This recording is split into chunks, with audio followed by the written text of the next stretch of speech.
As an actor, how do you decide which roles to submit yourself for? You'll be surprised to know that there's a lot of factors to consider. Intrigued? Stick around, it's coming up next on The Starting Actor.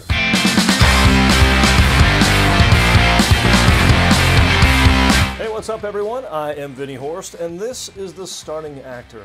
I'm an actor starting out in the film and TV industry, and making my way through all that, I've got some tips and tricks that I want to share with you. So if that sounds interesting, consider subscribing. As an actor starting out in the industry, you have to decide when you want to leave the safety of the classroom for the scariness of the audition room. And I know that from my own experience, that scariness of the audition room came a lot from the fact that I didn't know what to expect.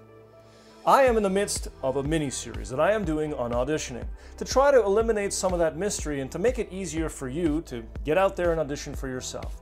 Today's episode, we will be talking specifically about how to decide which roles to submit yourself for. In another episode in this series, we talk about where to find auditions. Today, we talk about casting or project breakdowns, which is a short 1 to 2 page summary of the project, including its name, where they're planning on filming it, who is filming it, the list of characters a part of the project, and other key characteristics that I, as an actor, will use to determine whether or not I want to submit myself for an audition. The first few factors are location, age range, and biological sex, which are filters that you can apply to your casting website search so that you only get casting breakdowns for roles that match those things. Once you get past those big factors, you also want to take a look at each of the character roles to see if they're looking for something specific. For example, I'm a tall person. If they're looking for a short person, well, I don't fit that criteria, so that role is out the door for me. For me, at this time, the next most important thing that I look at is the role type. Am I, in a film, going to be the principal, a supporting character, or am I going to be a background actor? I personally don't want to do background anymore, so I'm looking for roles that fit a lead or supporting role. From there, I look at the role summary. I read the description of the character and see if it sounds interesting. And if so, then I move on to the project synopsis. Is the project interesting? Is it something that I want to do a film about? Once that's all squared away, I take a look at the project dates. When are the auditions going to happen, and where are they going to happen? If they are in Los Angeles, which is about a 1-hour drive for me, do I have time to actually go to Los Angeles to audition for it? But then I look at the project dates. If I'm going on vacation in 6 weeks and that's when the project is being filmed, well, I guess that one's not good for me. The next thing I look at is the production type. What type of project is it? Is it a feature film? Is it a short film?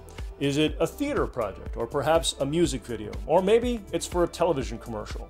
For me, I only want to work on TV and film. I don't really have time these days to work on feature-length films, so I'm kind of limited myself, and I'm choosing to do this for short films. From there, I take a look at who is producing the film so that I can try to anticipate the quality of the production. So if it's a feature-length film done by somebody in Hollywood, then you can expect to have really expensive cameras, great directors, and so on.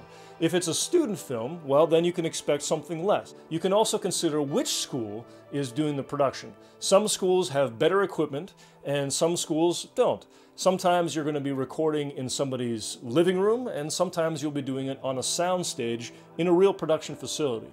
So those are the qualities that I need to consider because I want to have as high quality projects as I can to showcase my skills. The next thing I look at is pay rate. Now I'm very fortunate in my life that I don't need to be paid for these projects, and so it's pretty low on my list, but it may be higher for you. Here's a little tricky one. Whether or not the submission right now requires me to submit anything more than my headshots or my reel. If I need to submit the audition right now, then that's a factor for me to consider. Do I have time right now to actually create a character and execute an audition and then give it to them through an internet upload or not? Then I consider the genre of the project. The genre doesn't matter too much to me at this point, whether it's a comedy or action or adventure.